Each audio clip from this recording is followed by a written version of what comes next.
é a parte dos ensaios. Legal. O Mayumi, quando começar, fala assim, começou, tá? Porque...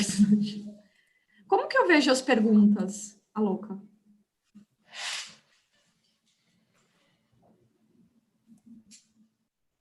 Gisele, o estado do TRF, acabei passando aí para o meu orientado, né, o Maurício? Vai passando. Porque se eu começar a falar aqui de TRF, como é que eu vou falar em 2 minutos? TRF é muito longo. Alô, turminha, então começamos, estamos no ar.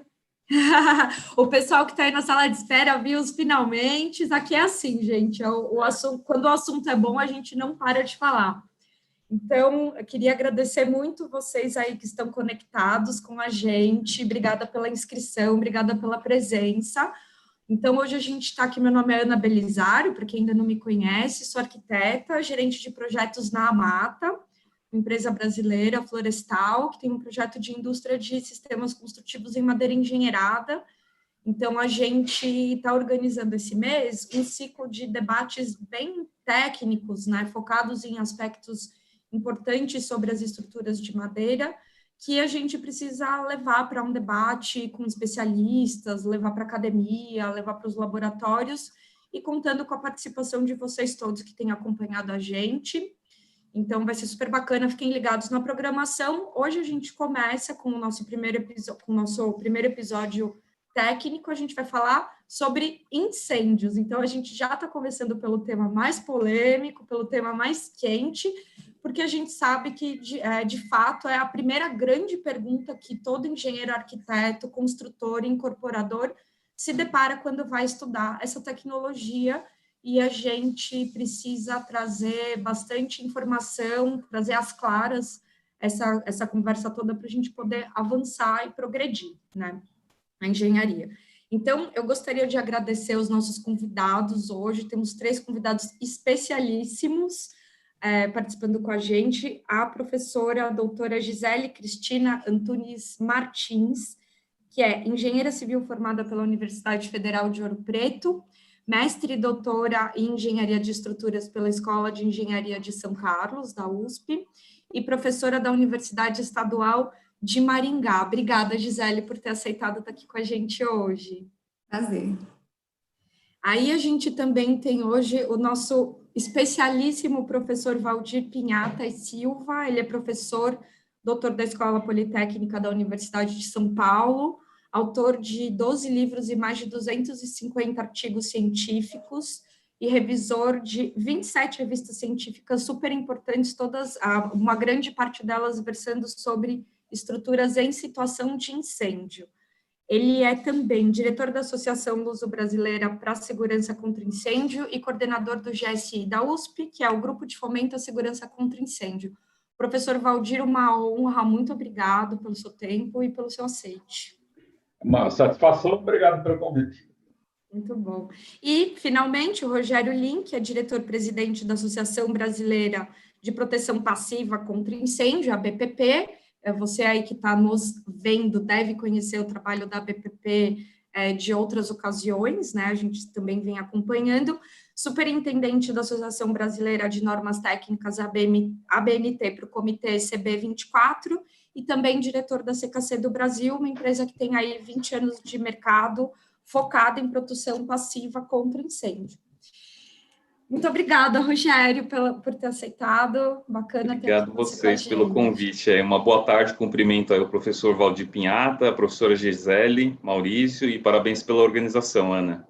Oba, muito obrigada. E o Maurício Vairo, que é engenheiro, calculista, que trabalha no nosso time da Amata, né? Meu braço direito, esquerdo, meu pescoço. Quem conhece a duplinha já sabe. E o Mal vai também estar aqui com a gente para ajudar a mediar essa conversa. Então, só uma breve introdução, turminha, um pouco como vai funcionar hoje o dia. A gente trouxe algumas ideias, né? Alguns debates, algumas questões, mas a gente também queria muito ouvir as dúvidas, as perguntas de vocês. Então, vamos andando, a gente vai procurar encaixar as perguntas da audiência na nossa conversa, para tentar cobrir todos os aspectos dessa... Quer dizer, é sempre uma primeira conversa, né? Porque o assunto nunca termina. mas a gente vai tentar fazer uma varrida geral aí dos aspectos, dos conceitos mais importantes, né? Então, para começar a falar um pouco de conceito, acho que queria trazer para vocês duas ideias, assim, três ideias bem principais e também pedir um pouquinho a ajuda do Rogério para complementar uma quarta. Então, quando a gente fala de estrutura de incêndios, né, eu acho que para a madeira e para os outros materiais, a gente entende que a engenharia contemporânea hoje tem uma visão um pouco diferente, está melhorando a visão sobre combate a estruturas, ao combate a incêndio em estruturas, principalmente focando mais prevenção ao invés de combate, né, o entendimento do antes, do como se projeta, de como se protege o edifício para a situação de incêndio, que sempre vai ser hipercrítica. E também tem se conversado muito sobre uma visão holística do projeto, né? Então, o material que foi escolhido para ser o sistema construtivo, ele tem uma participação na situação de incêndio, assim como a carga térmica, mobiliário, pintura, todos os outros materiais de revestimento, os aspectos de projeto, como compartimentação, rota de fuga. Então, todos esses aspectos realmente trazem a gente para um lugar de ter sempre que analisar o projeto de uma forma mais abrangente e menos específica, né? E, finalmente, acho que uma ideia também importante é que a gente tem conversado muito sobre performance, inclusive a norma brasileira de desempenho das habitações, das edificações habitacionais, ela trouxe bastante um pouco essa referência, né? Que é a diferença entre prescrição, ou seja, seguro é apenas concreto, ou é apenas aço, ou é apenas madeira, para uma visão de performance. O que o material precisa entregar na situação de uso, e a partir desse entendimento a gente começa a decupar o que são os requisitos, o que são os critérios, e a partir de análises laboratoriais ou matemáticas, entender como cada material vai se comportar na situação requerida. Então, acho que estou um pouco... Posso estar chovendo no molhado para um monte de gente que está assistindo a gente, mas acho bacana começar por aí. E aí, Rogério, assim, a primeira grande dúvida, né? A gente fala muito de proteção passiva, proteção ativa. O que assim, para quem Sim. nunca ouviu falar nisso, o que diabos é? Qual é a Legal, diferença Ana. e como que a gente chega lá? Bacana, Ana. Acho que você fez um apanhado geral, realmente, do que a gente vai tratar aqui no webinar. É importante a gente esclarecer para o público, né, que está nos assistindo, qual que é a diferença entre proteção ativa e proteção passiva. Primeira coisa, a gente tem que entender que ambas medidas, né, de proteção, tanto ativa quanto a passiva, elas estão lá para o quê? Para salvar vidas, para manter aquela edificação de pé, para garantir que o bombeiro consiga entrar nessa edificação, fazer o resgate das pessoas necessárias, e fazer o combate, rescaldo, né, e consequentemente, garantir também o patrimônio, se possível, né, e o menor dano ambiental possível. Quando a gente fala de estruturas de concreto, estruturas em aço, isso já é muito estudado, isso é muito conhecido. Para estruturas de madeira, né, as pessoas ainda têm pouco conhecimento geral, porque é um novo sistema construtivo. Então, para a gente colocar a diferença entre proteção ativa e a proteção passiva, o que acontece? De modo geral, a proteção ativa é aquela que ela depende de algum acionamento, manual ou automático. Então, por exemplo, um extintor, você precisa ir lá, tirar o gatilho, apertar, apontar para a base do fogo, para você começar um combate ao incêndio. Um detector de fumaça, que é um sistema ativo, ele depende da fumaça para ele ser acionado e soar o alarme para as pessoas saberem que elas têm que sair daquela edificação. Quando você fala de um sistema de sprinkler, né, que é o chuveiro automático, ele depende do aquecimento da ampola para ele estourar e a água sair naquele ponto específico para começar o quê? Um controle do fogo.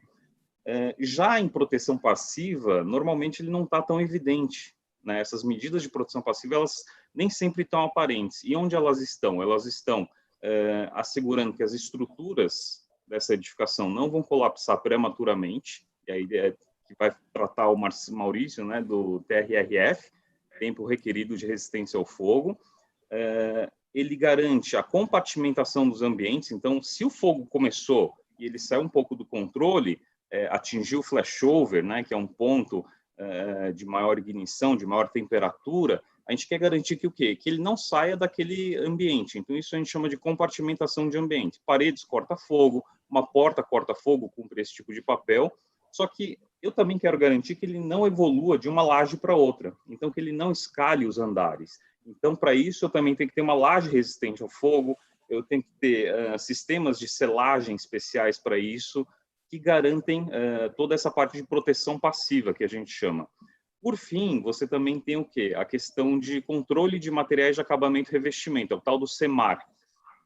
Eu quero garantir que todo o material que está sendo empregado numa edificação, ele não propague chamas com muita rapidez, igual na Boate Kiss, a gente teve o caso da espuma de poliuretano no forro, ela propagou chamas com muita rapidez e também o quê? Emitiu muita fumaça, ela liberou muita fumaça tóxica, né, a ponto das pessoas se intoxicarem e elas não conseguirem nem encontrar a saída e não conseguirem continuar respirando naquele tipo de ambiente. Então, quando a gente fala de produção ativa e passiva, basicamente é essa a diferença. Existe um que é melhor que o outro? Não, ambas medidas são extremamente importantes, tanto as ativas quanto as passivas. Todas elas estão lá para a gente resguardar as vidas, garantir que todo mundo consiga evacuar as edificações e que elas sejam cada vez mais seguras, tá? Então, a princípio seria isso. Muito legal, bacana. Obrigada, Rogério. E Maurício, também complementando um pouco sobre os conceitos, né, antes da gente entrar aí para as perguntas propriamente ditas, um pouco sobre isso que o Rogério já está trazendo sobre o TRRF, o que são esses aspectos de incêndio que a gente observa quando a gente vai analisar uma estrutura, né, vai analisar um material. Legal. Boa tarde, pessoal. Boa tarde a todos. E, bom, bem lembrado aí, bem puxado, na realidade, aí pelo Rogério, né, essa diferença de controle de materiais e de resistência, né? Mas são dois aspectos bastante diferentes e que uma estrutura de madeira, uma coisa se confunde com a outra, né, por muitas vezes. Então, quando a gente está falando de resistência, né, o seu elemento estrutural resiste ali a elevadas temperaturas, né, ele se comporta adequadamente em situação de incêndio. O que isso quer dizer? Quer dizer que, né, vamos dar um exemplo de uma laje aqui, né? A laje, ela serve lá para suportar o peso, né, dos móveis, das pessoas, em situação ambiente, e em situação de incêndio, ela deve se comportar adequadamente, suportando a temperaturas elevadas, né? Então, a gente separa, né, a norma NBR 5628, desculpa lá, que é a norma de ensaios, né, de estruturas em situação de incêndio. Ela diz que uma estrutura ela suportará o incêndio se ela suportar três aspectos aí. O primeiro deles é não ruir ou não fletir demasiadamente. Então, esse é o primeiro aspecto. Um segundo aspecto é a sua estrutura, ela possui aí uma capacidade, uma estanqueidade, impedindo com que os gases quentes que são gerados durante aí uma situação de incêndio passem de um ambiente para o outro, o que é importantíssimo, né? É uma proteção passiva de compartimentação, né? Ela possui a função de compartimentação. E um último aspecto é o isolamento térmico, que também tem o mesmo intuito, né, de não permitir que passe temperaturas elevadas de um ambiente para o outro, compartimentando e servindo como uma proteção passiva muito importante. Então, aí, o TRRF justamente é isso, né? Então, é uma curva padronizada, ISO. A Gisele até pode acrescentar um pouquinho aí mais para frente, quando ela abordar um pouquinho os ensaios, né? Ela realizou uma série de ensaios, então ela é uma curva padronizada, a temperatura em função do tempo, você vai aumentando a temperatura em função do tempo, e seu elemento estrutural está lá carregado, passando por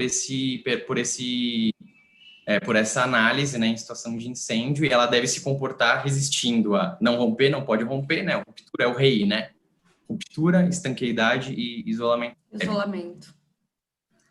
E por que se confunde isso daí, na realidade, nas estruturas de madeira com a reação ao fogo? Porque a madeira é um material combustível, né, como todos sabemos, né, diferente do concreto, que é um material incombustível. Então, a madeira, por ser combustível, ela vai propagar, ela vai ter uma característica de propagação de chamas e vai gerar fumaça também quando em situação de incêndio. Então, isso daí é muito importante, né? Diferente do que acontece nos outros tipos de estrutura, você precisa também fazer uma avaliação de reação ao fogo, né? Resistência somada à reação ao fogo das estruturas de madeira. Muito bom. Muito bom, Mal. Então, vamos avançar um pouquinho. Eu vou trazer já as perguntas que a gente organizou o nosso webinar e depois a gente vai trazendo as perguntas do público. Então, a primeira pergunta que a gente queria colocar aqui, e aí eu vou pedir para a professora Gisele nos ajudar nessa explicação, é um pouco assim, Gisele, um pouco o que é o comportamento de um elemento estrutural de madeira na situação de incêndio, né? Como o calor se propaga aí ao longo da sessão, como que a gente deve considerar esse dimensionamento, assim, um basicão de como vai funcionar a seção estrutural numa situação de incêndio, para quem ainda não conhece os conceitos, por favor. Acho que entender o desempenho de como comporta-se uma estrutura de madeira em situação de incêndio é o primordial para que a gente consiga aqui debater, né, e falar sobre o dimensionamento e projetos de estruturas de madeira. Quando na madeira e fogo, a gente vem, se perguntar para qualquer pessoa, o que vai vir na mente quando junta as duas composições, né, vai ser o carvão, que é o que todo mundo imagina lá na fonte, né, lá para o churrasco do final de semana. Então, sempre quando eu falo sobre o meu trabalho, vem aquela questão que é o carvão que vai ser gerado, a madeira vai virar carvão, o carvão de resistência, né? Só que a gente precisa entender como que forma esse carvão numa seção, né, em um elemento estrutural que vai estar submetido a altas temperaturas. Quando a gente vai fazer os nossos projetos, a gente sempre chega no final ali, para a gente aguentar todas as solicitações que estão sendo impostas, nós temos que preparar a resistência daquele nosso material. E aí essa resistência, ela vai estar ali, consequentemente, com uma seção transversal, com as dimensões necessárias para resistir às temperaturas ambientes. E aí, o que acontece quando a madeira, ela começa a carbonizar, né? A madeira, ela carboniza, isso é fato, né? É um material combustível, ela vai começar a queimar, vai formar o carvão com temperaturas aí em torno de 300 graus, que é a fase da pirólise. A gente fala, então, tem a formação, né? 270, 300 graus. Só que quando ela vai formando, vamos imaginar aqui a nossa seção transversal, ela vai formando externamente, superficialmente, ela vai formando, vai criando, né, essa camada aí carbonizada. E o carvão, por mais que ele seja aí um elemento, né, que a gente não quer, né, que aconteça, o carvão, ele tem uma propriedade muito interessante, ele é um isolante térmico. Então, o que acontece? A partir do momento que vai formando essa camada carbonizada, ela vai protegendo o interior da nossa seção. Então, eu tenho uma seção carbonizada externamente, e aí, por exemplo, vou dar um exemplo dos meus ensaios, né, que a gente consegue controlar por meio da curva, que a curva ISO é uma curva de incêndio padrão, onde que a gente tem aí um aquecimento controlado, a gente tem temperaturas dentro do forno em torno de 800, 900 graus. Enquanto isso, dentro da madeira, a gente tem temperaturas em torno de 20 graus, 30 graus. Então, devido a essa formação do carvão e essa proteção que ele vai gerando. E aí, com essa proteção e essa camada, ele retarda esse fluxo que vai entrar aí de calor para o interior da madeira. E aí, eu tenho, no final aí de um tempo definido de ensaio, de 30, 40 minutos de exposição ao fogo, eu tenho uma seção com uma camada superficial de carvão e dentro eu tenho a minha seção inteira, né, com as mesmas propriedades iniciais, propriedades mecânicas, que eu tinha a temperatura ambiente. E aí, quando nós vamos fazer o dimensionamento, nós levamos isso em consideração. E esse fluxo que a gente considera de aquecimento, de propagação do calor, né, por meio aí da formação da camada carbonizada, é o que a gente chama de taxa de carbonização. E a taxa de carbonização, ela vai representar quantos milímetros eu tenho de crescimento, de formação da camada carbonizada por minuto. E ele vai ser, então, o meu parâmetro principal para o dimensionamento. Eu vou conseguir estipular aí em um tempo pré-definido quanto de espessura aí que eu vou ter ao final carbonizada, e assim eu faço, então, o dimensionamento por meio do método que a gente chama, que é o método da seção reduzida, que é o método que eu vou considerar que a minha seção, que vou ter ao final dessa exposição ao fogo, ela vai ser uma seção reduzida, porque a camada carbonizada eu desconsidero, e essa minha seção reduzida tem que ser capaz de manter aquela capacidade resistente às solicitações iniciais que foram estipuladas, né, em temperatura ambiente. Então, quando a gente vai fazer um projeto, que é o projeto considerando a proteção passiva, né, que o Rogério mencionou, quando a gente está calculando, né, pensando num projeto contra incêndio, a gente tem que pensar, então, se a minha seção, ela tinha X e Y de dimensão, eu vou construir com uma espessura a mais, né, X mais A, Y mais A, que é considerando essa espessura que vai ser carbonizada, e que vou desconsiderar, mas a minha seção final, essa minha seção residual, é a que vai manter aí todas as nossas propriedades mecânicas, né, e a capacidade resistente para atender, por exemplo, no ensaio, né, que a gente tem a intenção de verificar a resistência, estanqueidade e o isolamento, a parte aí da resistência, quem fica, então, responsável por manter, vai ser a nossa seção residual, né, a seção reduzida. Legal, bacana. Turma, alguém gostaria de complementar alguma coisa sobre esse assunto?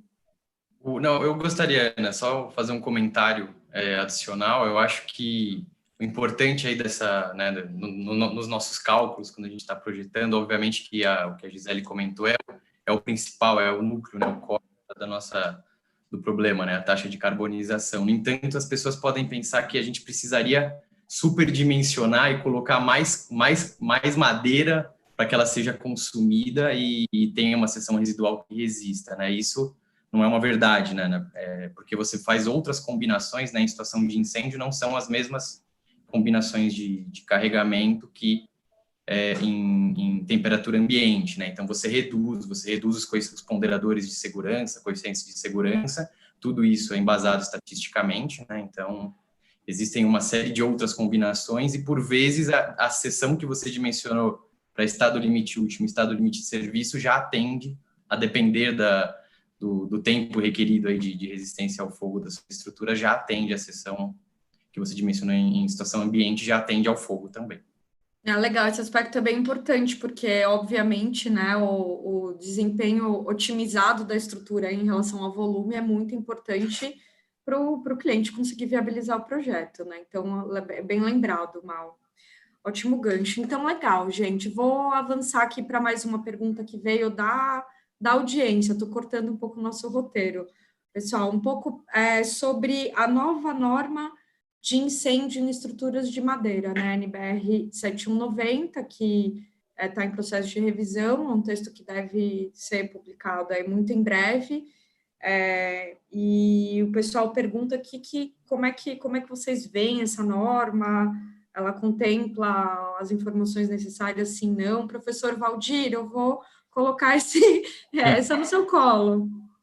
Não, pois não.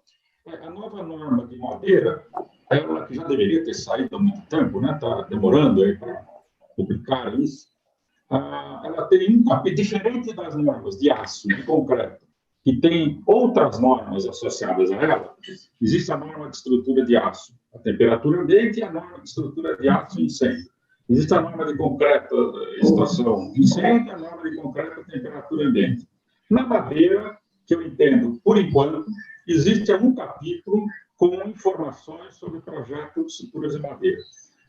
Ouvi dizer que há uma ideia, né, de, futuramente, espero que breve, ter uma norma específica de madeira em incêndio. Por que eu espero que isso ocorra? Porque o capítulo sobre madeira e incêndio da atual, que vai ser, né, vai vigir em algumas semanas, eu espero, ela é muito simples. Escolheu-se os principais, há vários caminhos, né, para se dimensionar uma estrutura. Escolheu-se da norma europeia aquele caminho que é o mais simples.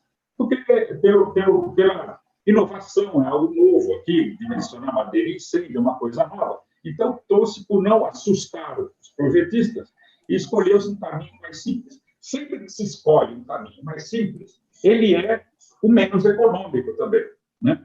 Porque, na medida que você vai simplificando, você vai também trazendo, perdendo um pouco de economia. Então, é um teste que vai se fazer, né? Vamos ver o que os projetistas acham desse método da norma 7190. O que se espera é que ela não seja muito econômica, a parte de madeira, mas, de repente, pode ser até que atenda, né, ao dia a dia. De qualquer forma, existem métodos mais avançados, portanto, mais econômicos, se a gente utilizar a literatura internacional. Aliás, foi o que aconteceu na norma de concreto. A 680, concreto, a temperatura ambiente, e criou-se uma específica para incêndio. A primeira versão dessa específica também foram os caminhos mais simples do Eurocode. Aí o meio técnico começou a reclamar que a norma estava levando a resultados antieconômicos. O que se fez? Criou-se uma norma mais próxima da norma europeia, já se incluiu alguns resultados de pesquisa da norma brasileira e se lançou no mercado a norma supostamente mais econômica. E parece que deu certo. Então, vamos seguir o mesmo caminho no futuro próximo e venha uma norma mais nova. Bacana. Maus, quer completar alguma coisa? É isso, na realidade. Não, é isso, legal, bacana. Tá para sair aí, na realidade, a gente tem participado, né? Então, sobre a norma, ela vai sair ainda esse ano, né? Isso, conversei com o Calil. Essa parte de incêndio eu contribuí na norma e realmente ela está bem sucinta. A gente utiliza como base Eurocode, né? A parte 2 da Eurocode 5. E pelo Eurocode, a gente, além do método simplificado, que é o que a gente incluiu na norma, que é considerando a taxa de carbonização, a espessura, a camada, o método da seção reduzida, na Eurocode a gente tem os métodos avançados também, né? E aí já envolvem considerar os fatores da densidade, condutividade, calor específico, e aí por meios numéricos, né, que a gente consegue fazer na norma.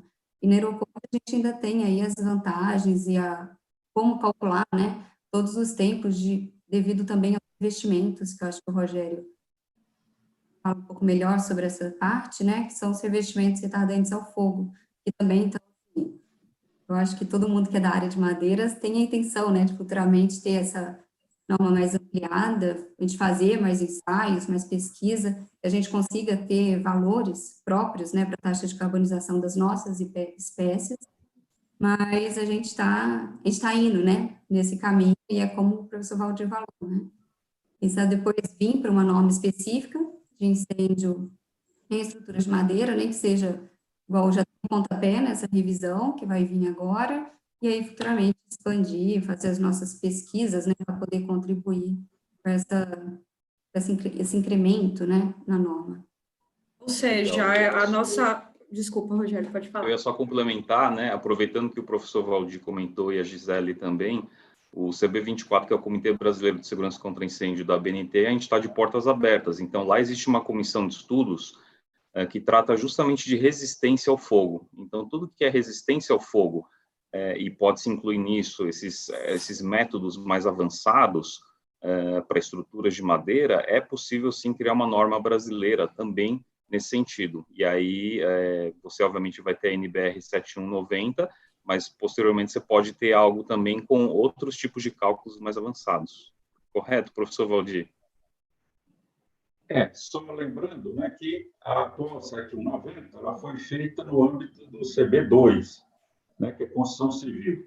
E eu imagino que uma norma de madeira e incêndio também será no CB2. O que pode ser feito, já foi feito antes, são 2 CBs se juntarem, né, a DOC para elaborar uma norma.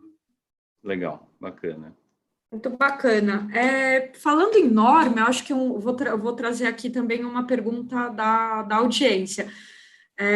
Falando em norma, uma das perguntas que surge aqui é quais são os melhores ensaios experimentais para avaliar a resistência de estruturas de madeira em situação de incêndio. Então, aí a gente já vai falar um pouco sobre as normas dos ensaios. Maurício, eu acho que essa... acho que essa é sua. Como que a gente vê as normas para ensaios Brasil e um pouquinho de contexto global? Então, bom, a norma brasileira, né, utilizada para a realização de ensaios em estruturas, quaisquer que sejam em situação de incêndio, é a NBR 5628. A Gisele realizou alguns ensaios no doutorado dela, né, Gisele? Ela pode acrescentar também. E isso daí é realizado para qualquer tipo de material, né? Então, você pode ensaiar uma laje de concreto, uma laje de madeira, uma viga de aço, qualquer elemento, um pilar de aço, todo e qualquer elemento você pode ensaiar a partir dessa norma. Ela é muito semelhante à norma europeia EN 1363, tá? Que é a norma mãe aí onde a gente se embasou, na verdade a gente se embasou, né? Na década de 80, essa norma da década de 80, então o pessoal os engenheiros da época lá se embasaram nessa norma.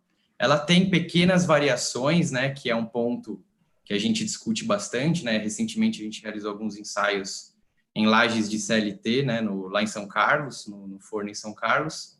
Ela tem pequenas variações que diz respeito especialmente à reaplicação da carga 24 horas após a realização do ensaio. Então, você deixa a sua laje, por exemplo, carregada lá por 30, 60 minutos, passando pela curva tempo-temperatura, curva ISO padronizada. Depois desses 60, 90 minutos da sua laje lá em carga, você desliga o forno e retira a carga. 24 horas após, você recarrega, né? Você aplica o carregamento novamente e se a laje se mantiver, se a laje não romper e não tiver as características lá que eu expliquei anteriormente, né?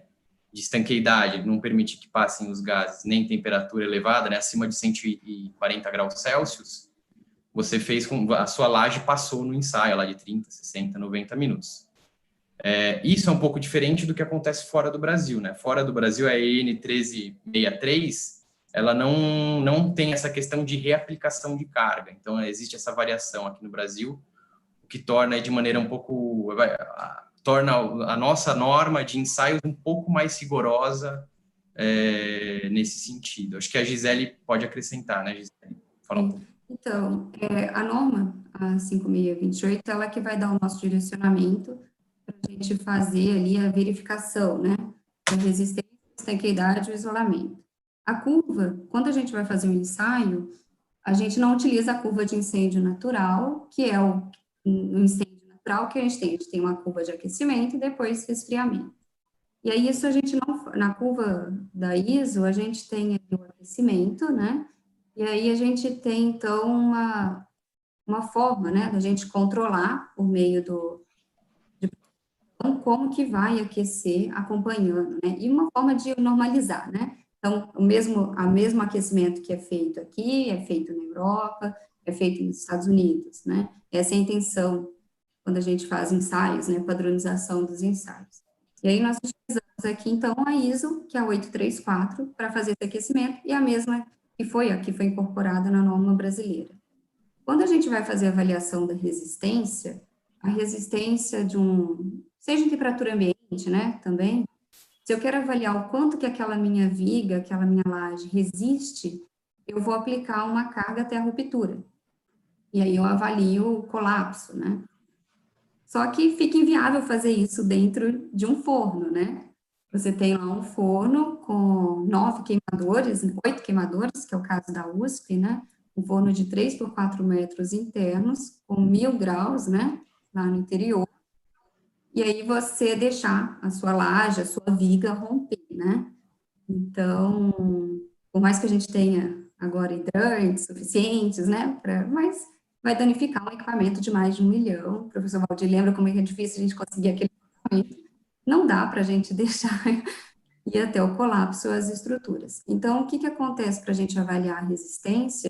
Como a gente define um tempo pré-estabelecido, né, de aquecimento, a gente desliga o forno, e aí a NBR, ela pede para a gente fazer, então, uma reaplicação de carga 24 horas depois, né, quando isso não vai até o colapso.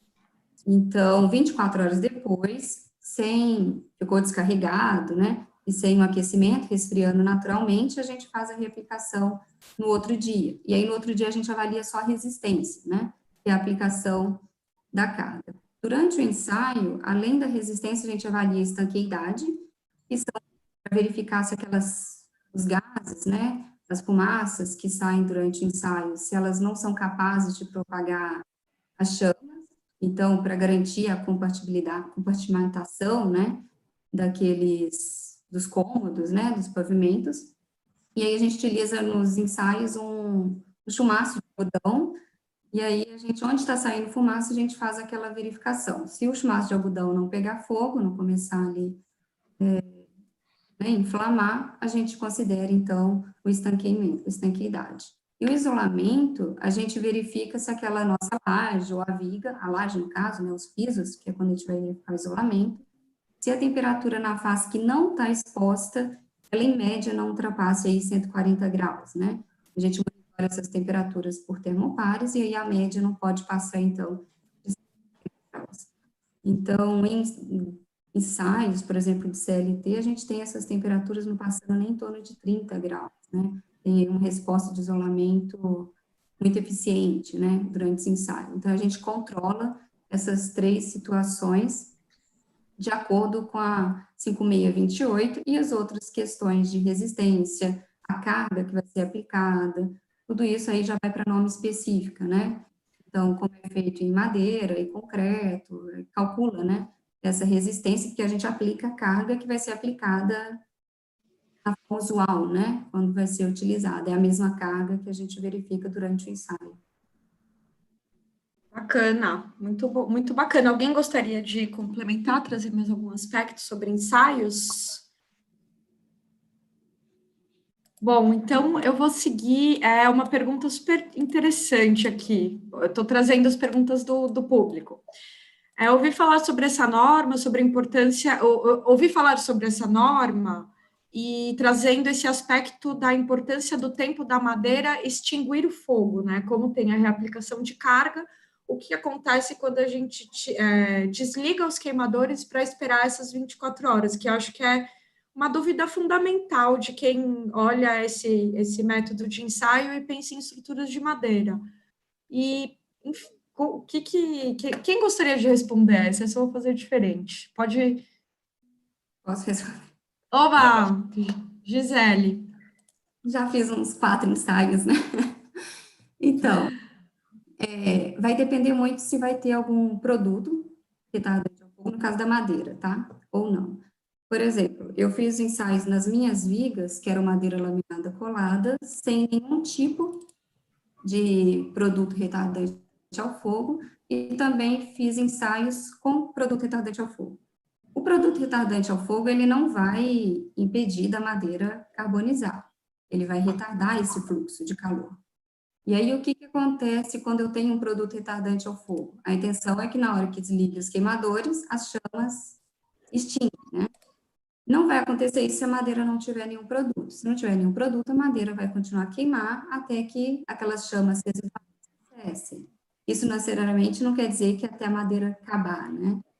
Mas ela vai extinguir. Então, nos meus ensaios, eu retirava essas madeiras de cima do forno, pegando, né, com fogo, chama, como é feito na Europa, como é feito nos Estados Unidos, todos os ensaios que eu já acompanhei de madeira, situação de incêndio fora do país também é assim, a gente retira, pegando fogo e faz a extinção das chamas para avaliação da taxa de carbonização, né? Nos ensaios, quando tem uma proteção já retardante ao fogo, essas chamas, nos meus ensaios, por exemplo, quando eu tirei, já não tinha chama residual. Então, faz toda a diferença, né? Agora, se não tiver o produto, a madeira vai queimar, se a gente não chegar lá, né? O corpo de bombeiros não chegar, da mesma forma que nas outras estruturas, né? É necessário fazer a extinção das chamas também nos elementos. Era isso? Totalmente. Alguém gostaria de complementar? Sim, eu gostaria de complementar, bem legal esse ponto de vista da professora Gisele, que fala de um estudo que ela fez, né, com retardantes, e me parece que esses retardantes, quando você utiliza e emprega eles com autoclavagem, né, elas conseguem penetrar mais profundamente na madeira do que se você fizer uma imersão ou, de repente, uma aplicação superficial.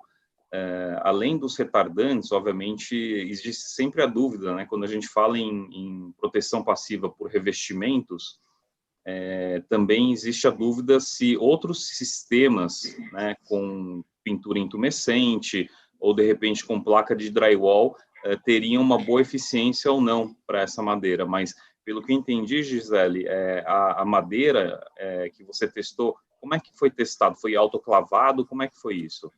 Então, as dos meus ensaios eram vigas de 5 metros, né, de comprimento, com 12 por 40, 15 por 40 de seção, já esqueci as medidas. Então, assim, eram vigas estruturais. Então, assim, a empresa não tinha como fazer na autoclave. E aí foi por imersão, as minhas. Eu fiz alguns testes em painéis menores, que foi autoclave. E a resposta, assim, mas o tempo era menor também, né? Que é um ensaio de propagação de chamas, que ele é bem simples, que é o Schneider. E aí são duas placas de painéis, e a gente coloca um queimador aqui embaixo, né, entre elas. E aí, que as placas que tinham o retardante ao fogo com autoclave, parecia que o fogo batia e voltava, assim, sabe? Mas é um ensaio curto, né, 3 minutos. E não teve propagação nenhuma nesses com autoclave e nesses painéis. Aonde a gente teve carbonização foi apenas onde tinha um contato direto da chama. E quando eu tirava o queimador, eu desligava o queimador, acabava na hora, não tinha chamas residuais nenhuma. Quando eu fiz o mesmo ensaio nos painéis, sem nenhum tipo de tratamento, as chamas ultrapassavam o painel, eu tinha que ir lá com o extintor, né? No caso do drywall, a gente também chegou a fazer alguns testes com revestimento de laje com placas de gesso. A placa de gesso padrão, aquela normal, né? Uma camada dela, a gente tem ali uma proteção em torno de 15 minutos impede, né, a queima, né? Então, ela fica ali durante uns 15 minutos, mantendo as propriedades isolantes, né, para ir depois ir para madeira, né? E aí nós temos as placas resistentes ao fogo, que a gente fez com 2 camadas, essa proteção, esse tempo, né, de isolamento aí foi em torno de 40, 45 minutos. Tem uma resposta bem interessante às placas de gesso, né, as drywalls. Muito legal. E alguém gostaria de complementar? Maurício, professor Valdir? Eu falaria um pouquinho, acho que é da diferença, né, da madeira massiva aí, o material grande, né, e o material pequeno, né? Então, existe uma grande diferença entre você colocar fogo em uma série de gravetos e provavelmente ele vai ser consumido completamente e você colocar fogo em uma tora de madeira, né, que é o caso dos grandes elementos aí, dos painéis de CLT ou das vigas de PLC mais robustas, né? A tendência aí, no meu ponto de vista, é que acabando a carga de incêndio que existe dentro do edifício, então queimou os móveis, queimou o piso, né, o piso de madeira, ou queimou cortinas, sofá, etc., a temperatura vai baixar e a madeira vai parar de pegar fogo, porque ela é uma madeira massiva, né? Ela não é um gravetinho. Então, acho que é só esse aspecto que eu gostaria de acrescentar, né? Que a dimensão, né? A forma do seu elemento também, ele é bastante impactante aí no quesito de segurança, né, da estrutura. Tanto é que para fazer os ensaios, a gente não pode fazer em elementos pequenos, né? Então, por exemplo, para avaliar a taxa de carbonização, eu não posso avaliar a taxa de carbonização num corpo de prova de 10 por 10, né? Então, tem que ser elementos estruturais para que a gente consiga fazer a avaliação. Eu traria só uma última pergunta para encerrar, acho que esse assunto ensaio e incêndio, né, do que eu estou vendo aqui das perguntas da turma, eu acho que é um último aspecto, que é uma pergunta que diz assim, muito bacana, tá? Gostaria que analisasse também a questão dos 80% do tempo, quando não é possibilidade de refazer o carregamento após 24 horas, né, que é uma alternativa, né, uma opção que a norma coloca, ou que avaliassem se deve ser extinto o fogo ao desligar o forno. Mal, se quiser contar um pouco do ensaio, a gente ainda não tem, só para o pessoal que está nos ouvindo, a gente ainda não saiu com publicação com artigo, etc., mas a gente realizou um ensaio na USP São Carlos com laje de CLT, e eu acho que dá para contar um pouquinho, né, Mal, sobre a extinção, o que acontece nessas 24 horas entre o fogo e a reaplicação. Perfeito. Então, a gente, né, acrescentando um pouquinho o que a Ana estava comentando, a gente fez um ensaio há pouco tempo atrás, tem menos de um mês, não, antes da pandemia. 2 meses, antes da pandemia. Foi a última coisa que a gente fez antes de se quarentenar. Exato. Então, 2 meses e meio atrás, a gente realizou um ensaio em uma laje de CLT, né, a gente está realizando uma série de ensaios, esse foi o primeiro, então era uma laje de CLT de 13 centímetros de espessura, 300 quilos por metro quadrado, uma laje de 3 metros por 4 metros de vão, né, que é o ensaio padronizado aí da 5628. 30 minutos de incêndio, do incêndio padrão da curva ISO, e após os 30 minutos desligamos o fogo e tiramos o carregamento. Pela massividade do elemento, ali nitidamente ele parou de pegar fogo, né? As chamas apagaram e obviamente ele ainda teve algum consumo muito pequeno de madeira em milímetros por minuto, né? Continuou carbonizando uma taxa muito inferior àquela taxa que é observada né, hoje na norma brasileira e na europeia, no Eurocode 5, essa taxa de carbonização mais falada para o tipo de madeira que a gente utiliza, né, as madeiras mais leves, é 0,65 milímetros por minuto, né? Então, a gente chegou a valores que deve ter dado um pouquinho mais, a gente está agora ainda concluindo, né, esse relatório. Então, o que se concluiu, o que vai ser concluído aí, na realidade, ele continua carbonizando uma taxa muito, muito inferior àquela taxa do 0,65 milímetros por minuto, comprovando toda essa teoria aí da autoextinção, né, em elementos mais massivos. E com relação aos 80%, essa é uma metodologia que a norma permite, né? A norma permite ou você aplicar o gatinho. Ou você aplicar. Ela quer falar sobre incêndio. Ou você aplicar o carregamento 24 horas, né? 24 horas depois, ou você aplicar o carregamento e se ele romper, ou você, na verdade, você permanecer com o carregamento aplicado e no momento onde há a ruptura, você pega esse tempo e multiplica por 0,8, ele é o tempo que resiste o seu elemento estrutural. Eu acredito que há um risco muito grande nessa segunda metodologia dos 80%, uma vez que pode dar algum risco ali, né, de desabar ali dentro do qualquer que seja o elemento, seja de concreto, de aço ou de madeira, desabar dentro do forno. Eu acho que o segundo método é mais apropriado nesse sentido. Na realidade, assim, isso daí é uma coisa muito brasileira, né? Ninguém faz isso. No Brasil, não, esse não é o método de ensaios, né? O método de ensaios é o que a Gisele comentou. Após os 30, 60 minutos de fogo, é retirado o seu elemento estrutural e o fogo se for madeira ou resfria se for concreto, você apaga, você joga água, né, de alguma maneira aí, no seu elemento. Bacana. E, bom, eu acho que, turma, com isso, acho que a gente conseguiu abarcar aí as principais dúvidas sobre esse aspecto. E aí surge uma pergunta, e acho que eu queria chamar o professor Valdir Pinhata para falar um pouquinho, a pergunta diz assim, eu não estou vendo o nome das pessoas que perguntam, mas, bom, pessoa que perguntou, a pessoa diz assim. Mas no meu teleprompter aqui não aparece, mas enfim. Tão importante quanto a estrutura de madeira, as ligações são também de extrema importância, né? Qual é o desempenho das ligações e extensões de incêndio, já que existem ligações em colas, parafusos, outros conectores metálicos? O aspecto dos conectores para as estruturas de madeira.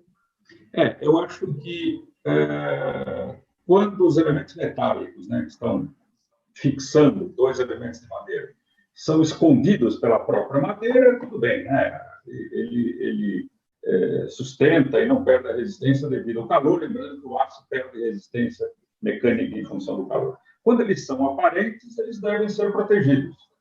Me recordo que nós conversamos isso há algum tempo sobre literatura. Maurício, acho que você está me devendo isso. Vamos te cobrar aqui.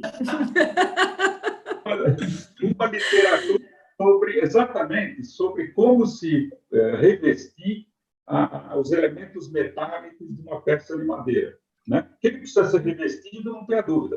Mas, normalmente, aquilo que eu conheço de estrutura de aço, existem ensaios específicos para a estrutura de aço, para pilar, viga, enfim, né? Agora, quando você tem um elemento metálico, talvez em contato com madeira, ele foge completamente do fator de massividade, né? Que o Rogério deve conhecer muito bem, né? Não existe isso para os elementos metálicos que ligam madeira. eu acho que é alguma coisa que a gente deve pesquisar, se tem um texto, alguma coisa estrangeira. Você lembrou, Maurício? Você falou que tinha visto. Não, na verdade, existem assim, dezenas de detalhes, inclusive no Eurocode 5, né, da proteção, de como você revestir por fora, né, justamente o ponto frágil de uma estrutura de madeira em situação de incêndio é o aço, não é a madeira. Sim. Esse é um ponto que todo mundo, né, a gente está ciente disso. Então, de fato, você precisa ou protegê-lo. Não sei se está todo mundo ciente disso. Eu não sei se está todo mundo ciente disso. Mas de fato, o ponto frágil seria... Sim. O ponto frágil seria a ligação, né, metálica, se for metálica, né, a ligação. Então, de fato, é importante haver aí um revestimento de madeira que proteja, ou uma pintura intumescente, acredito que já seja suficiente também, imaginando que é um elemento de aço, né, que você protegeria o aço com uma pintura intumescente. Se fosse uma viga metálica, você faria isso, acredito que a ligação também. O problema é que, no caso da viga metálica, eu imagino, todos os pesquisadores imaginam que no futuro tudo será feito via computador, tudo será calculado, esse revestimento será calculado. Só que nós temos dificuldades, nós pesquisadores temos dificuldade de conhecer as propriedades dos revestimentos, né? Qual é o valor específico, em função do tempo, qual é a quantidade térmica, etc. Se me der esses parâmetros, eu consigo calcular a espessura lá no aço. No caso da madeira, por enquanto não é assim, porque a madeira pode estar parcialmente, o elemento metálico que fixa a madeira pode estar parcialmente revestida por madeira, ou pelo menos em contato, né, com madeira, tem que estar, afinal de contas está fixando. Então, isso eu não sei como é que é feito. Eu estou achando, me recordo que comentei isso, até pedi para você me mandar alguma informação para analisar isso, não propriamente os resultados, mas o cálculo, como foi feito isso. Eu acho que, como os elementos metálicos são de pequena quantidade, então não há grande importância de se economizar o revestimento, pode ser feito alguma coisa muito, muito simplificada, né? Imagine que esse elemento metálico, essa ligação metálica, não está em contato com a madeira, e aí calcula-se como se calcula o aço, isolado, tal, sem se preocupar com economia. Mas eu gostaria de ver isso, porque eu não vi ainda nenhum cálculo a respeito disso. Na Suíça tem bastante trabalho já sobre a ligação, estruturas de madeira com conectores, né, metálicos. Mas como é que é? Eles já dão a solução ou tem um dimensionamento, vamos dizer assim? Tem a questão das proteções, né? Mas quando eu estava lá 6 anos, né, atrás, eles estavam analisando o comportamento em ensaios, para chegar, né, a uma proposta, né, assim, de mais efetiva, assim, né? Mas ele tem um comportamento já, porque vai ser o ponto frágil, né? Então a minha dúvida, fazer... O comportamento até a gente conhece. A minha dúvida é, eu tenho um elemento metálico, uma ligação metálica, que eu quero passar uma tinta intumescente, ou seja o que for. Como eu dimensiono a espessura desse revestimento? Ah, sim. Isso eu ainda não tinha... E não é possível, porque tem que ter. No mundo tem que ter isso em algum lugar. Professor, o que o senhor comentou, né, na verdade, se você não considerar que, né, o jeito mais simples de você fazer isso é não considerar que está em contato com a madeira, né? Você tem vai dar a maior proteção possível, daí para melhor, sem dúvida, né?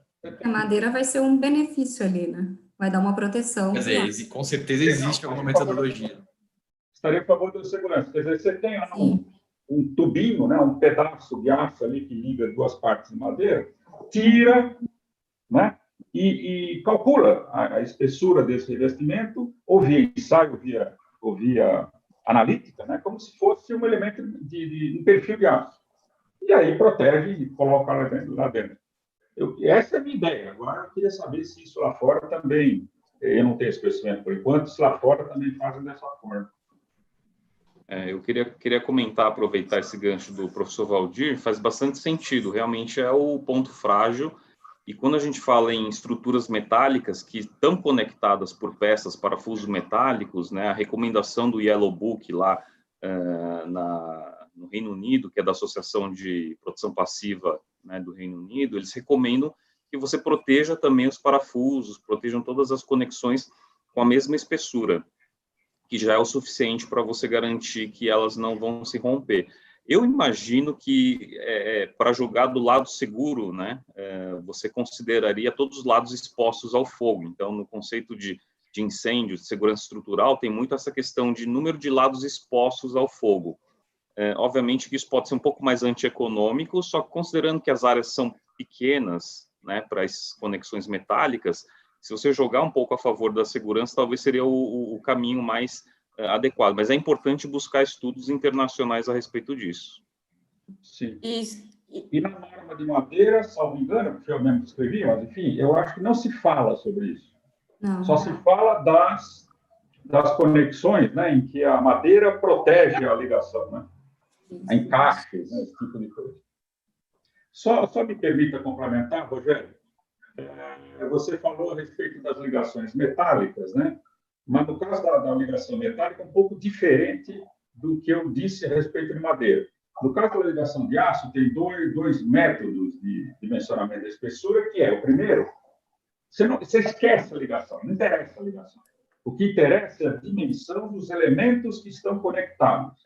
Aquela espessura que foi calculada, ou por ensaio, numericamente, ou analiticamente, perdão, aquela espessura de uma viga, por exemplo, digamos que seja a maior espessura da ligação, ela se prolonga até a ligação. Quer dizer, esquece a ligação. Põe o mesmo revestimento do pior caso, a pior espessura, a maior espessura, né, entre vigas e pilares que estão conectando.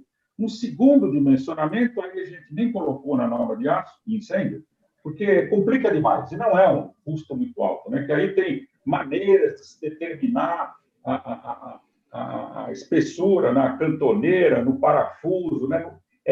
Elemento por elemento da ligação, você vai calculando. Achamos que isso aí é muito complicado aqui para o Brasil, por enquanto, né? E vamos usar o outro método. A maior espessura do elemento ligado prolonga, né, até a ligação. Legal. De acordo.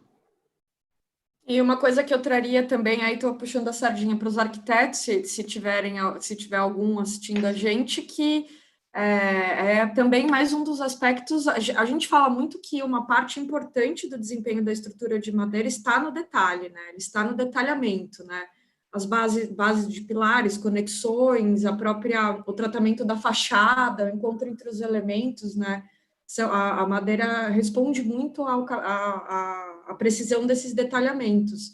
E, de fato, essa possibilidade de usar as conexões embutidas, de uma certa forma integradas à arquitetura ali do seu pórtico, como a laje e a viga vão se encontrar. Enfim, essa sofisticação de detalhamento, na verdade, ela ajuda muito a arquitetura, vai trazer uma arquitetura super limpa, enfim, com uma estética exacerbada até em relação ao que a gente faz, e trazendo redundância para a segurança estrutural, né, que é um aspecto super bacana, exceto naqueles casos em que realmente a gente quer explorar esteticamente a conexão metálica, uma peça, tem uma linguagem, né, tem uma expressão. Então, acho que isso fica a dica para os arquitetos, porque é um caminho muito importante. A arquitetura ajuda muito o desempenho estrutural da madeira, né? Então, é legal ter sempre essa conversa. Só um comentário, Ana, mais em relação ao que o Maurício falou, a respeito da ligação metálica, que ela necessita ser protegida. Você disse que muita gente sabe, né, que precisa. Não sei, viu, se sabe.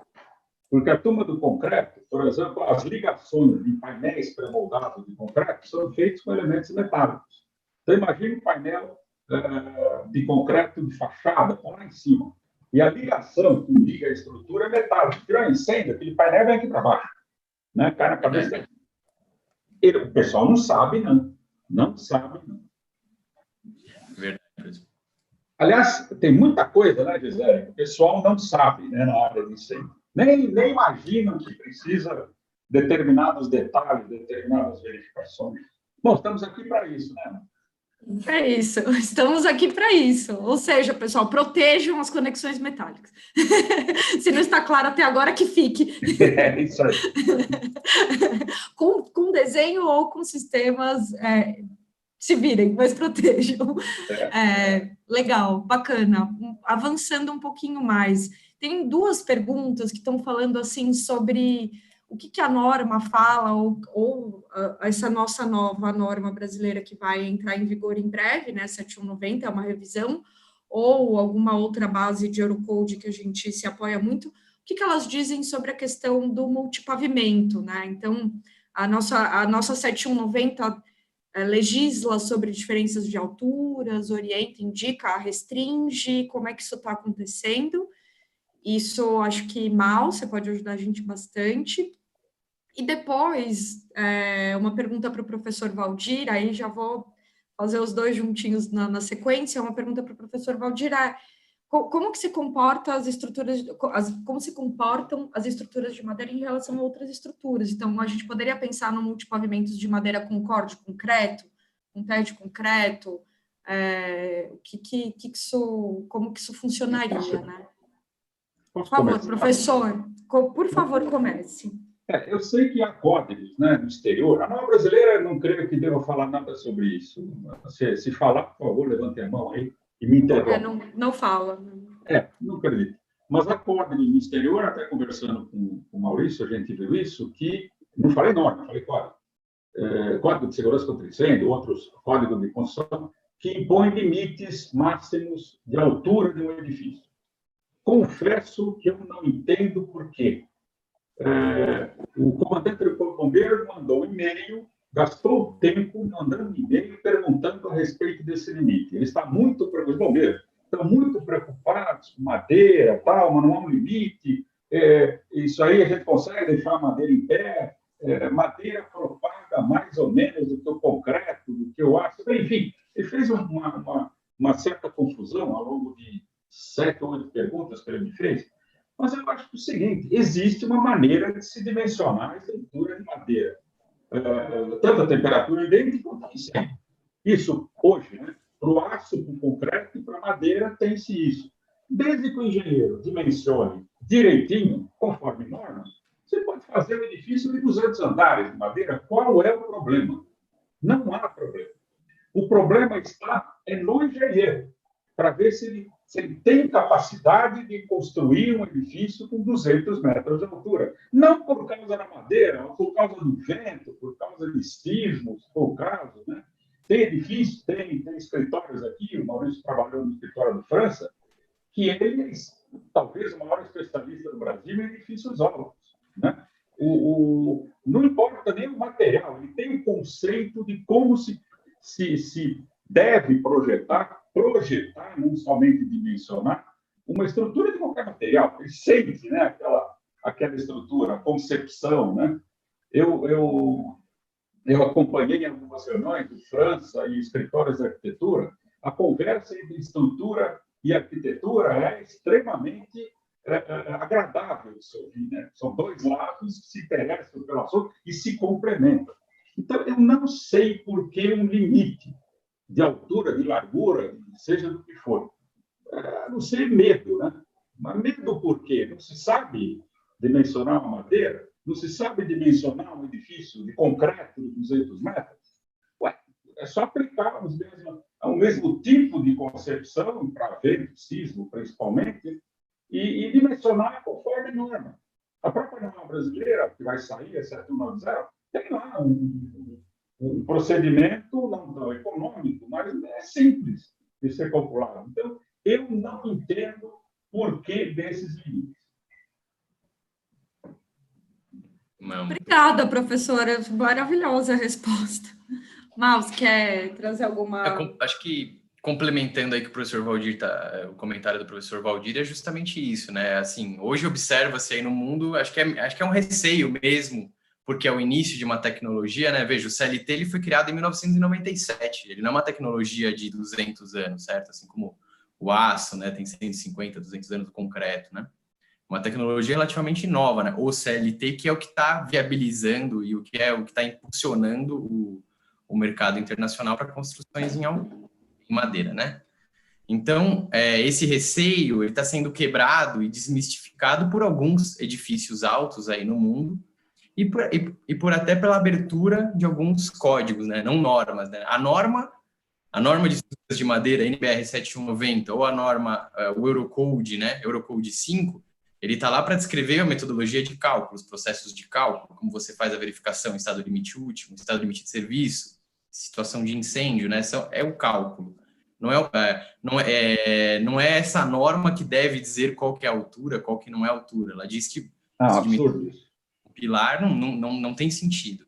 Agora, o que o professor comentou justamente são os códigos, né? Os códigos de obra, códigos de corpo de bombeiros e uma junção. Então, hoje, fora do Brasil, né, vai ter uma revisão atual agora, né, que vai, a partir de 2021, vai entrar em vigor nos Estados Unidos, né, do International Building Code, que é justamente esse código de obras aí que diz respeito a todas essas questões e que vai permitir, sem nenhuma avaliação especial, edifícios de até 18 andares em madeira. Então, já existe uma abertura para o pessoal já está entendendo, né, mundo afora, né, a partir de outros edifícios já construídos e do conhecimento que está sendo gerado nessas construções, e que é possível construir em altura e que não existe esse limite, né? Então, no Canadá tem edifícios de 18 andares, em Viena estão terminando o edifício Ho-Ho de 23 andares. Existe aí a tecnologia está aí, ela está sendo atendida e você consegue combater os esforços em situação de incêndio com uma série de considerações que estão nas normas de projeto, aí sim, né, na 7190, Eurocode 5 e tantas outras que existem mundo afora. E a limitação vai ficar por cada país de não entender ainda a tecnologia, até ver as coisas irem crescendo, e eu vejo que está sendo de uma maneira bastante progressista, né? Os Estados Unidos liberando 21, Suécia liberando 16 andares sem também nenhuma verificação adicional, sem nenhuma aprovação especial, na realidade. Canadá, agora, no ano que vem, o NBC, né, o National Building Code, vai permitir edifícios de até 10 pavimentos. Eles estão criando o tipo de edifício que é o EMTC, Encapsulated Mass Timber Construction, também, que vai permitir edifícios mais altos. Enfim, o pessoal está entendendo que é possível construir com segurança em situação de incêndio e em temperatura ambiente também, e está sendo bastante progressista e expandindo aí as limitações, que eu também concordo com o professor Valdir, que não vejo sentido. Se há algum limite tecnológico para se fazer alguma coisa, né, em qualquer material, isso não deve constar em norma, né? Isso é um problema do meio, né? Um problema do conhecimento técnico, né, de quem for trabalhar nisso, enfim. De fato. Eu queria complementar a visão do professor Valdir. Ele começou falando justamente que talvez o problema sejam os profissionais, e de fato essa é uma grande preocupação. Acredito até na posição dos bombeiros, né, que vão estar entrando numa edificação depois que todo mundo já saiu, depois do princípio de incêndio. Ele vai ter que ir lá resgatar as pessoas, fazer o combate, rescaldo, né? Então existe talvez essa preocupação dessa comunidade de bombeiros, né, de garantir que essa edificação vai continuar em pé enquanto eles estiverem lá dentro. E, obviamente, isso tudo passa por uma série de etapas antes desse prédio estar em pé e antes dele possivelmente pegar fogo, assim como pega fogo em qualquer outro prédio de estrutura de concreto ou de estrutura de aço. Então, quando esse prédio ele pegar fogo, a gente tem que observar os passos anteriores. A gente fez um bom projeto, a gente contratou um profissional qualificado que utilizou as fórmulas adequadas, utilizou um método que se sustenta, que está em pé. A gente garantiu que aquele material executado em obra ele é certificado, a gente garantiu que as conexões foram protegidas, a gente garantiu que ele, de repente, tem um retardante, que isso deveria ser autoclavado. Então, essas etapas de garantias, a gente sabe que os países de primeiro mundo, eles fazem muito bem. E fazem muito bem por quê? Porque os órgãos reguladores, quer seja uma prefeitura, o corpo de bombeiros, ou até o próprio governo, né, local, eles conseguem controlar essas etapas. E é muito importante, né, quando a Mata trouxe esse tipo de tecnologia para o Brasil, eu lembro que a primeira coisa que vocês me falavam era: a gente tem que ter certeza que as coisas vão ser feitas exatamente da melhor forma possível. Isso eu acho que é uma visão de longo prazo. Por quê? Quando você pensa que se você liberar construção em CLT, edifícios com estruturas de madeira, de multipavimentos, e um deles pegar fogo, porque esqueceu de alguns detalhes, isso bota toda a indústria em xeque, né? Você bota todo um setor em xeque. Então, é muito importante ter essa visão de que as coisas feitas de forma empírica, as coisas feitas de forma bem testada por bons profissionais, por métodos consagrados, realmente não impõem limitações de altura, não impõem limitações de concepção, de arquitetura, desde que sejam bem planejados. Então, o projeto ele é extremamente importante. A gente tem que acreditar, disseminar esse tipo de conhecimento para quem vai projetar isso, para quem vai executar, garantir formas de controle, né, para que isso aconteça de verdade. Com certeza. Sim, professor. O receio do bombeiro pela altura do edifício de madeira, eu até entendo, mas é o mesmo que ele deveria ter para aço e concreto. Então, ele deveria proibir todas as construções de aço, concreto ou madeira no Brasil, ou pelo menos no estado em que o bombeiro atua, porque também há problemas. A nossa engenharia não está tão boa assim. O problema é a altura, não é a madeira. Estou falando de temperatura ambiente. Uhum. Incêndio acrescente-se mais um problema. Quer dizer, eles têm um receio pelo próprio desconhecimento, mas eles não conhecem também muito bem os outros materiais. Então, já tem algum cuidado. Você tem razão e lembrar que se houver um problema num edifício de estruturas de madeira, isso gera um problemão para o setor. Eu me lembro quando eu trabalhava com aço, né? Todos tinham um medo danado do mau uso. Por exemplo, uma área que o Rogério conhece muito bem, deve saber que há revestimentos contra fogo que são utilizados que são de baixa qualidade. Há aplicadores que não seguem as regrinhas que deveriam seguir, né? Usam espessuras, por vezes, menores do que aquelas calculadas. Então, se houvesse, e ainda hoje vale, mas eu me recordo lá nos anos, se houvesse algum problema num edifício de aço, todo o setor ia ter um recuo, né, no avanço que eles tiveram durante muito tempo. Com certeza um aspecto muito importante. Todos os materiais têm as suas vantagens, desvantagens. Um corpo técnico, né, um país que conhece, tem outros que não conhecem, mas precisam comer, então fazem qualquer coisa, né? Turminha, eu queria passar agora para um outro bloco de perguntas aqui que eu tô juntando, que vai falar um pouco sobre durabilidade, tratamentos, né, vernizes, coats, stains, e uma pergunta que vem um pouco a reboque disso tudo aí, que é a vida útil dos edifícios, né? Então, bem, a madeira engenheirada de uma maneira geral, seja CLT ou MLC, repito, de uma maneira geral, é feita a partir de pinos, né? Uma madeira de baixa densidade, que é requerido pela norma brasileira que seja tratada em autoclave, né? Contra insetos e fungos.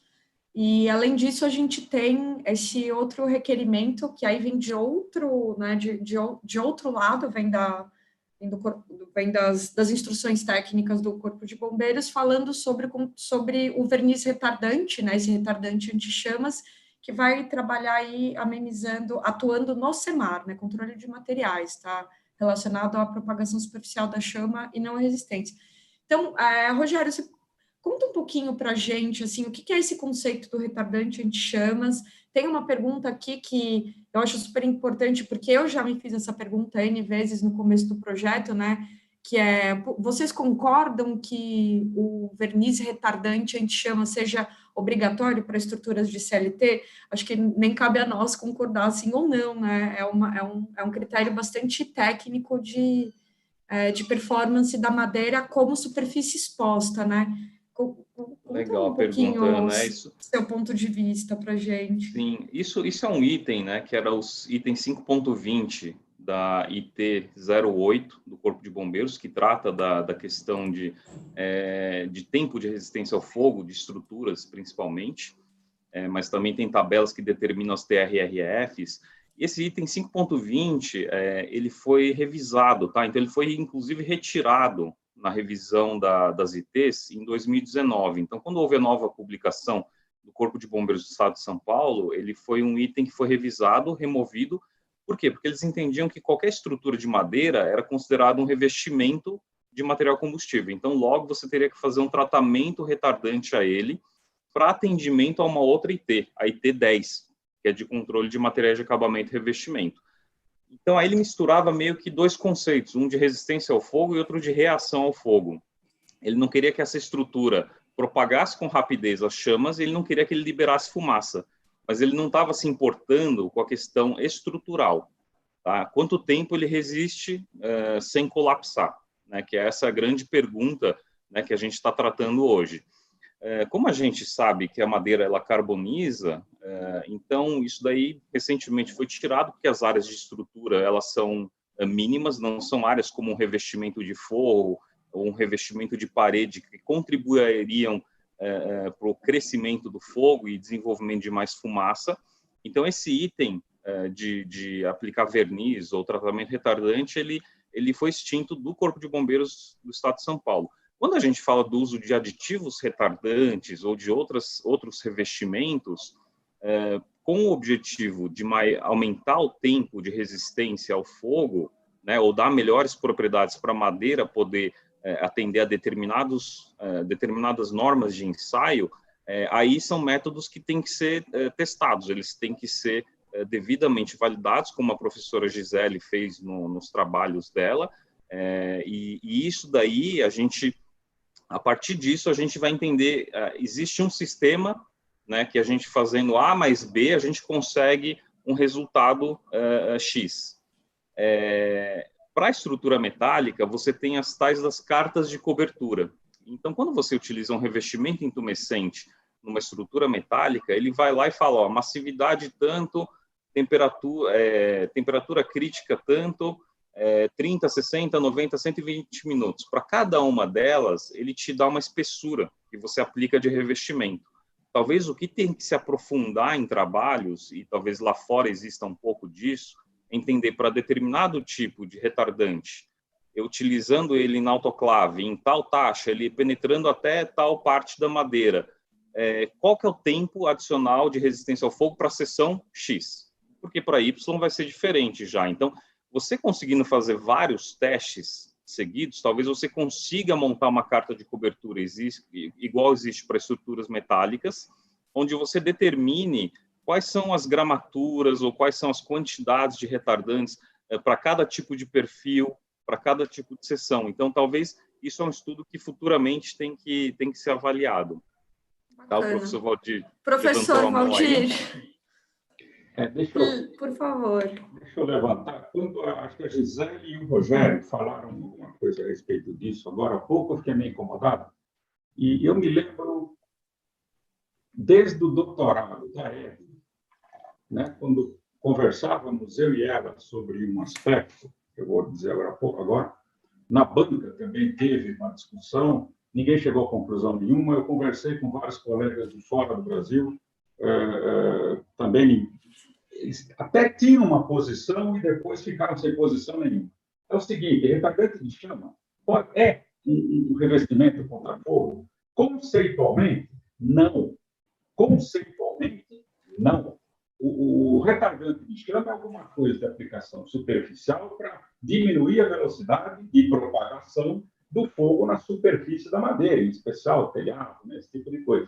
Enquanto o revestimento contra fogo é uma barreira contra o ataque do calor no material que está aqui atrás, reduzindo, pelo ataque, reduzindo a sua resistência. Então, uma coisa não é outra.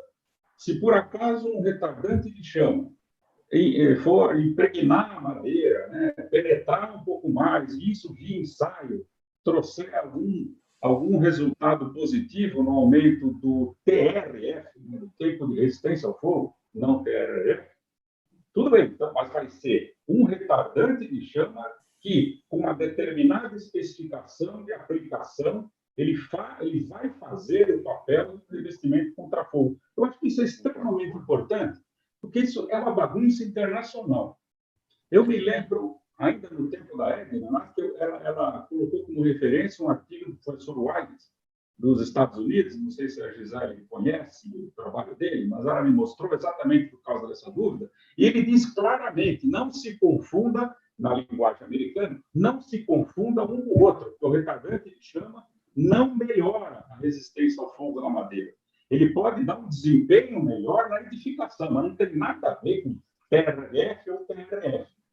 Então, acho que isso deveria ficar claro, né, em algum textos que a gente escreva, boletins que a marca pode produzir, são coisas diferentes que podem se confundir em alguma especificação, né, específica, desculpa a redundância, mas em alguma coisa muito específica. Mas, conceitualmente, são coisas diferentes.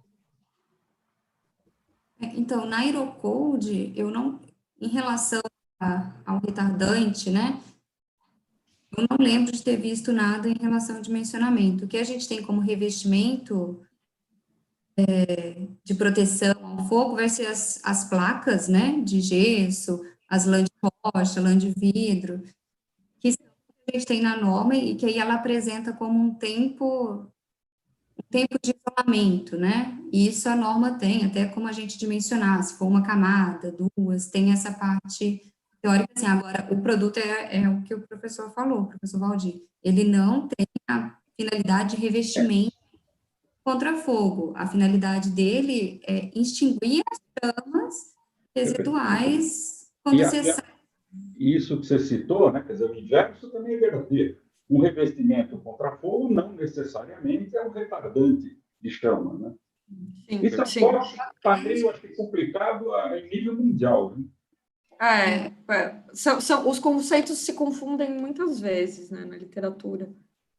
Só porque puseram alguma coisa não quer dizer, puseram alguma coisa na superfície não quer dizer que isso é uma barreira contra o calor entrar, né, e atingir o núcleo da estrutura. E mais uma pergunta sobre o bloquinho, e também a gente vai encerrar daqui a pouquinho, são 16h20, a gente vai encerrar às 16h30, tá? Avisando... como diz o Maurício, o tempo passa quando a gente se diverte, né? É muito bom falar com quem sabe do assunto, é sempre bom demais.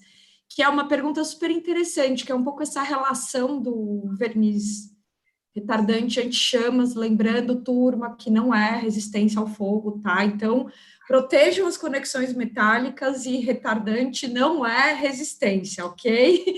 Né? Você está fazendo o resumo. Eu estou fazendo recapitulando, que é uma pergunta super interessante. Ok, o verniz de redução da propagação de chamas, ele é aplicado superficialmente, muitas vezes ele vai se encontrar com outros produtos, um inseticida, um fungicida, um stain, etc.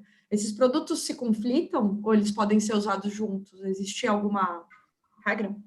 Eu vou responder essa, se me permitem. Toda vez que você fala em aplicação de um verniz ou aplicação de algum outro revestimento, principalmente químico, que lida com tintas, vernizes, né, aditivos retardantes, você tem que sempre fazer um teste de compatibilidade. Muitas vezes você pode ter reações não desejadas e até reações que podem até comprometer o funcionamento, né, do revestimento. Então, normalmente, na indústria se conhece o quê? As cartas de compatibilidade. Se você tem múltiplos sistemas, então, que nem no aço, você tem o anticorrosivo. Esse anticorrosivo, ele é compatível com o revestimento intumescente? Sim. Qual que é a espessura máxima dele? O top coat, que é para proteger ele contra intempéries, ele é compatível, né, com esse revestimento intumescente? Sim, se ele for compatível, aí você pode aplicar esse sistema em conjunto. Não sendo compatível, isso é quimicamente analisado, tá? Existem alguns materiais que quimicamente não funcionam bem, então eles acabam não sendo recomendados, tá? Para madeira, a mesma coisa. Se a madeira já recebeu um tratamento contra pragas, ou entender quimicamente que material é esse, qual foi a dosagem, entender se isso é compatível ou não com a próxima camada, o próximo revestimento.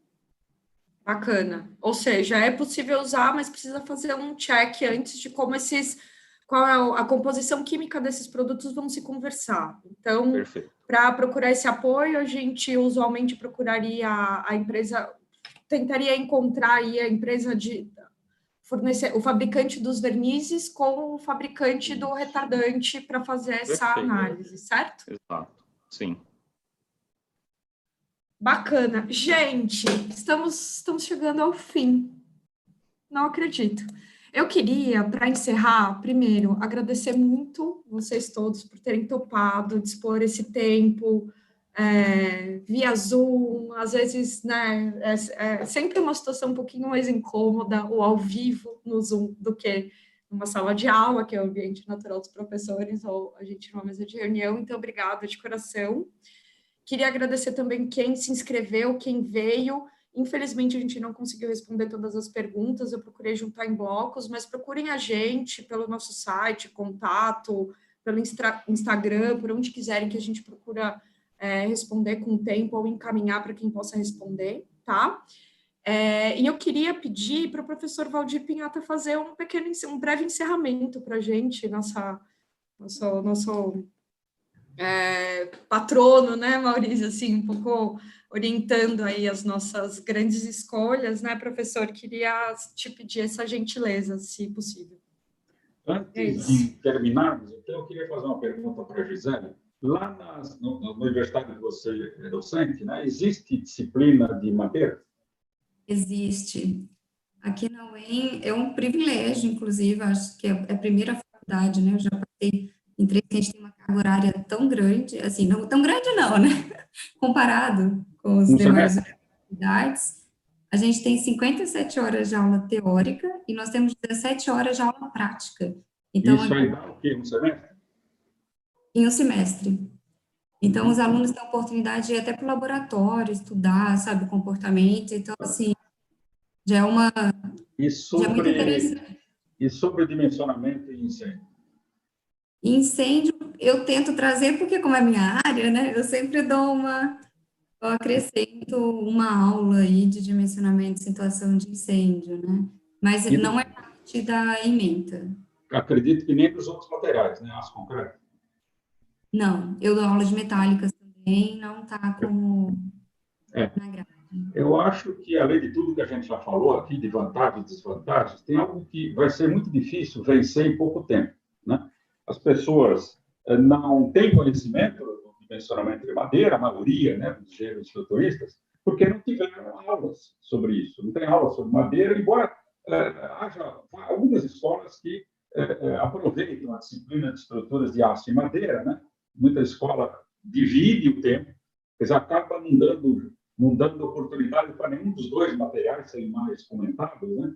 Então, tem pouca gente que aprende estruturas de madeira e muito menos, eu diria que quase nada, aprende sobre estruturas em geral em situação de incêndio, né? Depois, cai prédio aí, a gente fica triste, né, que isso aconteceu. Eu acho que o avanço da estrutura de madeira, eu não me recordo se foi o Maurício ou foi o Rogério falou que é um material novo, né? Talvez o engenheirado, a estrutura de madeira é o mais antigo, né, dos materiais estruturais. E é engraçado isso, né? Porque o aço também é material não antigo quanto madeira, mas é antigo também. Muita gente falava que é um material novo, método construtivo novo. Eu não entendia porque falavam isso, mas enfim. Então, é um problema na marca. Eu espero que ela tenha fôlego, né, para aguentar tudo isso, para levar adiante tudo isso, quer dizer, não só a parte de incêndio, mas a parte estrutural da madeira, a parte arquitetônica, né, que deve ter as suas especificidades também, a parte construtiva, tem muita coisa para ensinar. E a gente sabe que em faculdades, né, Gisele, é muito difícil a gente introduzir alguma novidade, né, especialmente as grandes, especialmente as públicas, né? No caso, Maringá é municipal ou estadual? Estadual, né? Estadual, as federais, as estaduais, como a USP, né? É difícil a gente incluir alguma coisa, é difícil, muito difícil. Tem que esperar o professor de uma outra matéria ir ao óbito para você poder incluir alguma coisa, porque todo mundo se apega àquela disciplina. Eu acho que essa webinar foi muito interessante, eu gostei muito de participar. Outras que eu participei não foi via web, né? Foi de Madeira, de qualquer reunião a respeito disso, foi presencial. Foi a primeira vez, eu gostei muito, e estou às ordens para novas conversas. Muito obrigada. Turminha, então é isso por hoje. Fiquem aí ligados para a nossa programação da semana que vem, trazendo mais um assunto técnico para a gente discutir. Muito obrigada, professora Gisele, Rogério, professor Valdir e Maurício. É isso aí, pessoal. O conteúdo depois fica ao vivo no YouTube. Procurem a gente nos stories. Quem ainda não passou pelo nosso site, dá um salve por lá, principalmente dizendo qual é a sua especialidade, se você é projetista, construtor, incorporador, cliente, fornecedor, para a gente poder colocar à sua disposição também o conteúdo que tem a ver com a sua pesquisa. E seguimos tentando pesquisar, né, professor?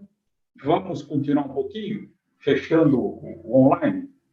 Fechando o online, nós todos vamos continuar. Então, agora, turminha, Mayumi, encerramos. Muito obrigada, Tchau, gente. pessoal. Tchau, pessoal. Obrigado. Tchau. Obrigado. A todos. Tchau. A chefa Ana, o que achou? A chefa Ana, peraí, deixa só o pessoal avisar aqui. Me avise quando cair.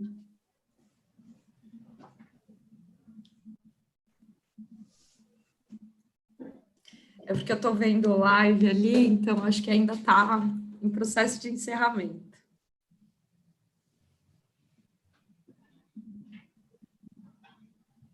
Parabéns, pessoal. Sucesso. Acabei de encerrar.